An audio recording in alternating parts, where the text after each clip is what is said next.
Hi, welcome to Aruna's veg kitchen. ఈరోజు చామగడ్డలతో గుజ్జు ఎలా తయారు చేయాలో చూపిస్తాను. ఈ గుజ్జు రైస్లోకి, రోటీస్లోకి, చపాతీలు, పుల్కాలు దేంట్లోకైనా చాలా టేస్ట్గా ఉంటుందండి. మరి ఇది తయారు చేయడం కోసము 1/2 కేజీ చామగడ్డలను అయితే తీసుకున్నాను. వీటిని వాటర్లో వేసి ఒక 10 నిమిషాల పాటు నాననివ్వాలి. వీటికి మట్టి ఎక్కువగా ఉంటుంది కాబట్టి 10 మినిట్స్ నానిన తర్వాత 5-6 సార్లు బాగా కడుక్కోవాలి. కడుక్కున్న చామగడ్డలను ఒక కుక్కర్లోనికి వేసుకోవాలి. 1/2 లీటర్ వరకు వాటర్ని వేసుకొని కొద్దిగా ఉప్పును యాడ్ చేసుకోవాలి. కుక్కర్ మూత నుంచి 4 విజిల్లు రానిచ్చుకోవాలి.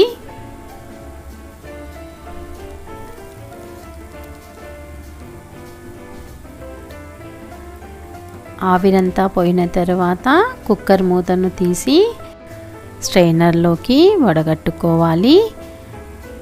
బాగా చల్లారిన తర్వాత చామగడ్డల పైనున్న పీల్ని తీసేసుకోవాలి.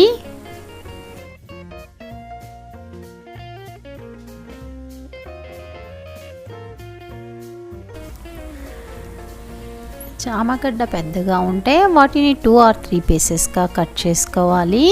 చిన్న చిన్న గడ్డలను అలాగే వేసుకుంటే సరిపోతుంది. ఇప్పుడు స్టవ్ మీద ప్యాన్ నుంచి 3 స్పూన్స్ ఆయిల్ని వేసుకోవాలి. ఆయిల్ హీట్ అయిన తర్వాత ఆవాలు, జీలకర్ర, మినప్పప్పు, శనగపప్పును వేసుకోవాలి. కొద్దిగా కరివేపాకును యాడ్ చేసుకోవాలి. ఇంగువ కూడా వేసుకోవాలి.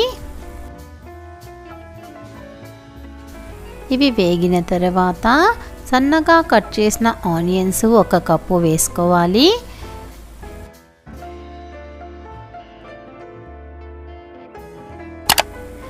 ఆనియన్స్ వేగిన తర్వాత ఇందులోనికి చామగడ్డలను వేసుకోవాలి.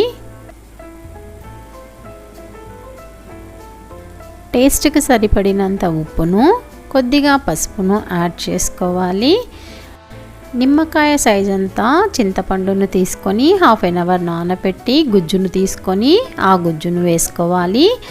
నేనైతే 1.5 స్పూన్ కారం వేశాను. మీరు తినే కారాన్ని బట్టి అడ్జస్ట్ చేసుకోండి. కాసేపు ఉడకనివ్వాలి.